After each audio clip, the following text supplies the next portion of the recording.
दोस्तों, यदि आपने अपनी खून पसीने की कमाई से, मेहनत की कमाई से कुछ पैसे बचाकर इकट्ठे कर लिए हैं और अब आपको उन पैसों की सुरक्षा की चिंता है, नौकरी से रिटायरमेंट लेने पर या फिर कहीं और से आपके पास इकट्ठी रकम आई है या आपने थोड़ा थोड़ा करके एक बड़ी राशि जमा कर ली है और अब आप इस रुपए को कहीं सुरक्षित निवेश करना चाहते हैं जहां आपको इनकम टैक्स में भी लाभ मिले तथा आपको हाई इंटरेस्ट रेट यानी कि उच्च ब्याज की दर पर रिटर्न मिले, तो आप इसे सरकार की एनएससी स्कीम में निवेश करके रख सकते हैं। यह आपको बहुत ही अच्छी ब्याज देती है और टैक्स में छूट भी प्रदान करती है। जी हां दोस्तों, आज हम इस वीडियो में बात करेंगे पोस्ट ऑफिस की सबसे दमदार, सबसे धमाकेदार नंबर 1 स्कीम के बारे में, जिसका नाम है एनएससी यानी कि नेशनल सेविंग सर्टिफिकेट। इसको हिंदी में राष्ट्रीय बचत पत्र भी कहते हैं। इस वीडियो में हम जानेंगे कि 5 वर्षीय राष्ट्रीय बचत पत्र नेशनल सेविंग सर्टिफिकेट यानी कि एनएससी क्या होता है, इसका खाता कहां पर खोला जा सकता है, इसके क्या क्या फायदे हैं, इसके नए नियम और शर्त क्या क्या हैं, पोस्ट ऑफिस की एनएससी स्कीम में एक साथ कितना पैसा जमा करने पर मैच्योरिटी पर हमें कुल कितना रुपए वापस मिलता है। इसमें जो है 5 साल के लिए पैसा जमा किया जाता है और 5 साल की मैच्योरिटी के बाद आपका कुल पैसा ब्याज के साथ आपको वापस दे दिया जाता है। पोस्ट ऑफिस या बैंक में 5 साल वाली जितनी भी बचत या जमा स्कीमें हैं उनमें जो है एनएससी सबसे ज्यादा ब्याज देने वाली योजना है। सरकारी बचत योजना होने के कारण इसमें आपका पैसा डूबने का जो है बिल्कुल भी खतरा नहीं होता है, क्योंकि यह केंद्र सरकार की स्कीम है तथा केंद्र सरकार के द्वारा जो आपका सुरक्षित निवेश व उसकी रिटर्न की गारंटी दी जाती है, इसलिए यह रिस्क फ्री इन्वेस्टमेंट है। इसमें रिस्क जीरो है, इसमें किसी तरह का कोई भी रिस्क नहीं है।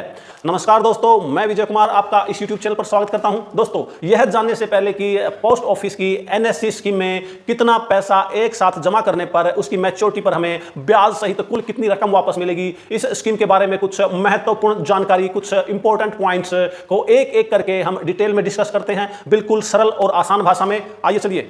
तो दोस्तों, सबसे पहले हम देखते हैं कि यह खाता कौन कौन खोल सकता है।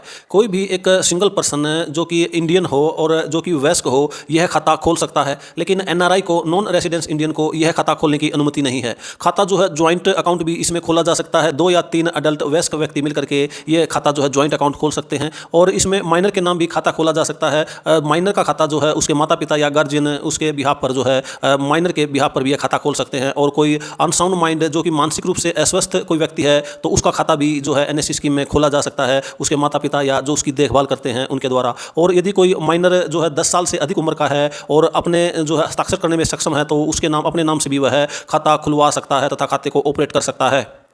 तो ये दोस्तों, अब देखते हैं कि एनएससी अकाउंट खोलने के लिए कौन कौन से डॉक्यूमेंट्स की आवश्यकता होती है। सबसे पहले तो हमें जो है अकाउंट ओपनिंग फॉर्म, जिसको एओएफ कहते हैं, यह पोस्ट ऑफिस में बड़ी ही आसानी से मिल जाता है। उसके बाद जो है जिसका खाता खोला जाना है उसके आधार की जो है एक सेल्फ अटेस्टेड कॉपी और उसके बाद पैन कार्ड की भी सेल्फ अटेस्टेड कॉपी जो है चाहिएगी। उसके बाद जिसके नाम से खाता खोला जाना है उसके 2 पासपोर्ट साइज लेटेस्ट न्यूनतम पासपोर्ट साइज फोटो भी जो है उसकी आवश्यकता होगी। तथा उसके बाद आपने जितनी राशि से खाता खोला जाना है वह राशि और एक पेन स्लिप भर के, जमा पर्ची भर के पोस्ट ऑफिस में ये सारे डॉक्यूमेंट जमा करा देने से बहुत ही आसानी से आपका खाता खुल जाएगा। और अब यदि बात करें एनएससी स्कीम पर मिलने वाली ब्याज दर के बारे में, तो 1 अप्रैल 2024 से भारत सरकार के वित्त मंत्रालय के द्वारा पोस्ट ऑफिस की एनएससी स्कीम की ब्याज दर 7.7% घोषित की गई है। एनएससी स्कीम पर आपको ईयरली कंपाउंड इंटरेस्ट मिलता है, अर्थात चक्रवर्ती ब्याज मिलता है। इस तरह कंपाउंडिंग की पावर से 5 वर्ष बाद जब खाते की मैच्योरिटी होती है तो सभी स्कीमों से सबसे ज्यादा ब्याज इसी स्कीम पर आपको मिलता है। और आइए दोस्तों, अब देखते हैं कि इस खाते की जो है मिनिमम और मैक्सिमम डिपॉजिट लिमिट क्या है, अर्थात कम से कम इस खाते में कितना पैसा जमा करा सकते हैं और अधिक से अधिक कितना पैसा जमा करा सकते हैं। इस खाते में कम से कम जो हमें 1000 रुपये जमा करा सकते हैं। 1000 रुपये से हम इसमें निवेश शुरू कर सकते हैं और आगे भी जो है 100 रुपये के मल्टीपल में, जो है 100 रुपये गुणनांक में, इसमें मैक्सिमम हम कितनी भी जो है रकम जमा करा सकते हैं। मैक्सिमम की कोई भी लिमिट नहीं है और इसमें एक आदमी जो है कितने भी खाते खुलवा सकता है। अधिकतम खाते खोले जाने की भी कोई लिमिट इसमें नहीं रखी गई है। यदि आप एक खाता आपने खोल रखा है और आप इसमें और ज़्यादा पैसा जमा करना चाहते हैं तो उस खाते में पैसा जमा ना होकर आप नया खाता खोल करके नए सिरे से नई इन्वेस्टमेंट कर सकते हैं। इस तरह से इसमें खाता खोले जाने पर और अधिकतम निवेश सीमा पर कोई भी लिमिट नहीं रखी गई है। और दोस्तों, अब यदि बात करें इस स्कीम में मिलने वाले टैक्स बेनिफिट के बारे में, तो यह स्कीम इसलिए भी अधिक पॉपुलर है कि इसमें इनकम टैक्स की धारा 80C के तहत जो है टैक्स में छूट प्रदान की जाती है। इसमें एक फाइनेंशियल ईयर में मैक्सिमम 1.5 लाख के निवेश तक जो है इसमें आयकर में टैक्स में छूट दी जाती है। इस स्कीम का अधिक पॉपुलर होने का यह भी एक रीज़न है कि इसमें नौकरी पेशा या बिजनेस करने वाले लोग जो कि इनकम टैक्स में छूट प्राप्त करना चाहते हैं और ऐसा निवेश करना चाहते हैं, इसलिए वह इस स्कीम को चूज़ करते हैं और इसमें निवेश करना अधिक पसंद करते हैं। लेकिन इस स्कीम में आपने चाहे जितना भी निवेश किया हो, लेकिन 1.5 लाख रुपए तक की आपको जो है इसमें इनकम टैक्स में छूट दी जाएगी और वह भी केवल एक फाइनेंशियल ईयर के लिए ही दी जाएगी। लेकिन मैच्योरिटी पर जो इस स्कीम में ब्याज मिलता है वह टैक्सेबल होता है। उसको आपको ITR में इनकम फ्रॉम अदर सोर्सेज में कॉलम में दिखाना होता है तथा इनकम टैक्स की गणना में शामिल करना होता है। अब बात करें इसके मैच्योरिटी पीरियड के बारे में, तो NSC स्कीम का जो मैच्योरिटी पीरियड है, इसके खाता खुलवाने के पूरे 5 साल के बाद इसका जो खाता जो है मैच्योर हो जाता है। 5 साल के बाद आप इसकी मैच्योरिटी ले सकते हैं। इसका जो आपने जो रकम निवेश की है और उस पर मिलने वाला ब्याज ठीक 5 साल के बाद आपको दे दिया जाता है। अब बात NSC को आप किसी भी बैंक से या वित्तीय संस्था से लोन लेने के लिए आप इसके एवज में इसको गिरवी भी रख सकते हैं। ऐसी सुविधा भी आपको प्रदान की जाती है। इसके लिए आपको एक पोस्ट ऑफिस में NSC को प्लेज या गिरवी रखने के लिए आपको पोस्ट ऑफिस में एक लिखित में जो है एप्लीकेशन देनी होगी, जिसके साथ जहां पर आपने खाता गिरवी रखा है वहां उस अधिकारी का या उस संस्था का या उस बैंक का जो है एक स्वीकृति लेटर भी साथ में लगाना होगा। अब हमारे दिमाग में एक सवाल आता है कि हम इसको कहां कहां गिरवी रख सकते हैं या किसको इसको ट्रांसफ़र कर सकते हैं। तो हम इसको जो है इस NSC खाते को जो भारत के राष्ट्रीय प्रेसिडेंट ऑफ इंडिया के नाम, गवर्नर ऑफ द स्टेट के नाम, और आप इसको RBI के नाम और schedule bank, cooperative society, cooperative bank, cooperative public private government company, local authority और हाउसिंग फाइनेंस कंपनी को आप इसको प्लेज कर सकते हैं, इसको गिरवी रख सकते हैं, उनके नाम इसको ट्रांसफ़र कर सकते हैं। आइए दोस्तों, अब हम देखते हैं कि क्या हम NSC अकाउंट को प्री मैच्योर क्लोज करवा सकते हैं।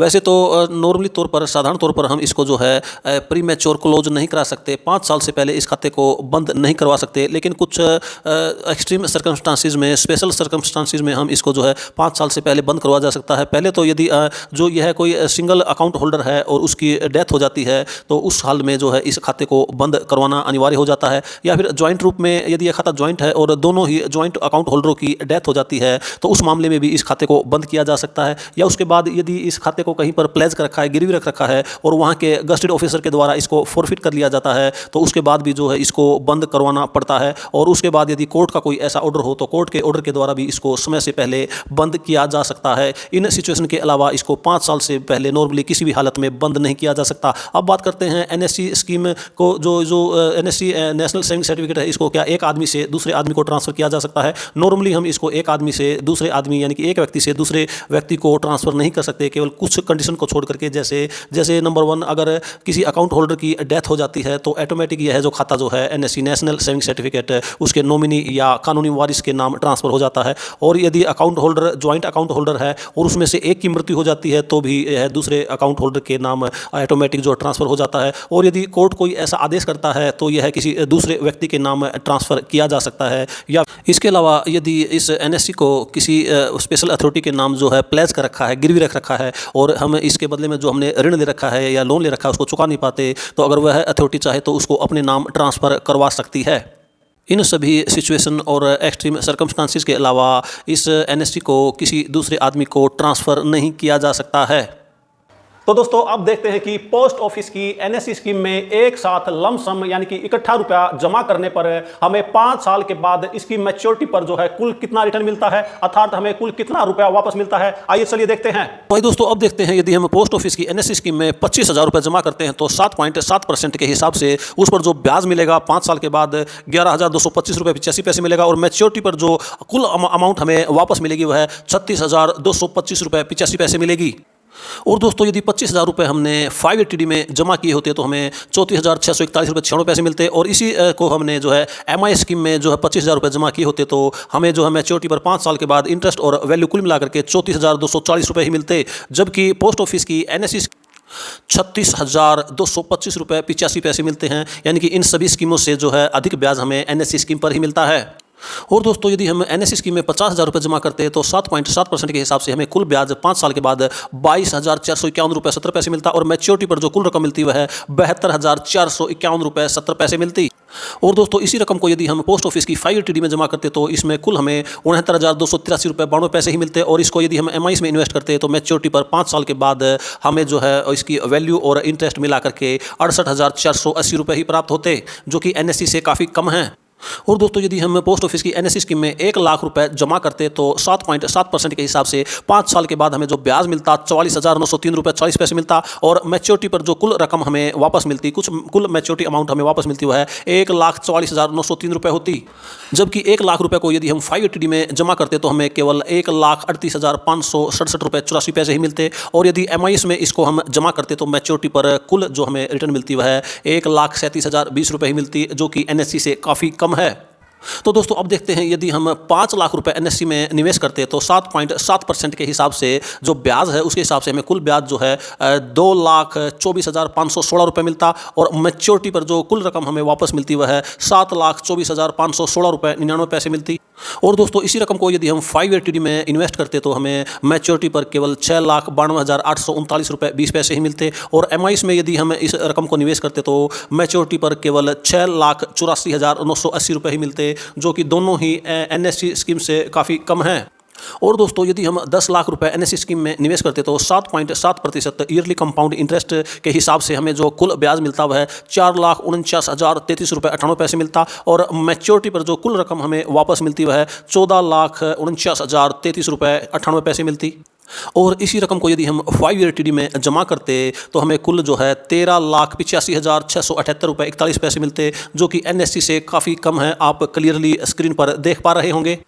और दोस्तों यदि हम पोस्ट ऑफिस की NSE scheme national saving certificate में 25 लाख रुपए इन्वेस्ट करते तो 5 साल के बाद 7.7 ईयरली कंपाउंड इंटरेस्ट के हिसाब से हमें 11,22,584 रुपये ब्याज का मिलता और मैच्योरिटी पर जो कुल रकम हमें वापस मिलती वह 36,22,584 रुपये 94 पैसे मिलती। और दोस्तों इन्हीं 25 लाख रुपए को यदि हम 580D में जमा करते तो हमें मैच्योरिटी पर केवल 34,64,196 रुपये ही मिलते, जबकि NSE स्कीम में हमें 36,22,584 रुपये मिल रहे हैं, जो कि 580D से बहुत ही अधिक ज़्यादा हैं।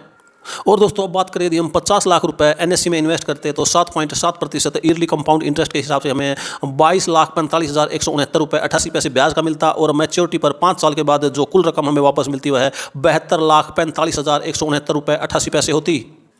और इन्हीं 50 लाख रुपए को यदि हम 580D में निवेश करते तो हमें केवल 69,28,392 रुपये ही मिलते और जबकि NSE में हमें 72,45,169 रुपये 88 पैसे मिलते हैं। NSE में हमें 580D से काफ़ी अधिक पैसा मिल रहा है, आप स्क्रीन पर बिल्कुल क्लियरली देख सकते हैं। दोस्तों NSE स्कीम में मिनिमम निवेश करने की लिमिट तो है, लेकिन मैक्सिमम निवेश करने की कोई भी लिमिट निर्धारित नहीं की गई है। अपनी सहूलियत के हिसाब से, अपनी आमदनी के हिसाब से, अपनी ज़रूरत के हिसाब से कोई भी व्यक्ति कितना भी पैसा इस स्कीम में जमा कर सकता है। अब हम देखते हैं यदि NSE स्कीम में 1 करोड़ रुपये कोई जमा करता है तो 7.7% ईयरली कंपाउंड इंटरेस्ट के हिसाब से उसे जो है 44,90,339 रुपये 76 पैसे तो केवल ब्याज का ही मिल जाता है और मैच्योरिटी पर 5 साल के बाद यदि कोई 1 करोड़ रुपया NSE स्कीम में निवेश करता है तो उसे 1,44,90,339 रुपये 76 पैसे मिलते हैं। और यदि इसी रकम को उसने 580D में जमा किया होता तो उसे केवल 1 करोड़ रुपए का 1,38,56,784 रुपये ही मिलते, जबकि NSE स्कीम में उसे 1,44,90,339 रुपये 76 पैसे मिल रहे हैं। इस प्रकार से आप देख पा रहे हैं कि NSE स्कीम में जो है 580D से काफ़ी अधिक जो है ब्याज दिया जा रहा है। इसीलिए NSE स्कीम जो है पोस्ट ऑफिस की सभी स्कीमों में नंबर 1 स्कीम है, सबसे धमाकेदार, सबसे बढ़िया स्कीम है। दोस्तों यह थी पोस्ट ऑफिस की NSE स्कीम के बारे में डिटेल में महत्वपूर्ण जानकारियां। दोस्तों अगर आपको यह वीडियो जरा सी भी इंफॉर्मेटिव लगी हो तो हमारे वीडियो को लाइक और शेयर करें और यदि आप हमारे चैनल पर नए हैं तो चैनल को सब्सक्राइब भी कर लें तथा बेल आइकन को दबाकर उसे ऑल पर सेट कर लें ताकि इसी तरह की और इंफॉर्मेटिव वीडियो आप तक पहुंचती रहें। तो दोस्तों मिलते हैं एक और नई वीडियो में एक नई इंफॉर्मेशन के साथ, एक नई सरकारी स्कीम के साथ। तब तक अपना ख्याल रखें, खुश रहें, स्वस्थ रहें। वीडियो देखने के लिए आप सभी का बहुत बहुत धन्यवाद।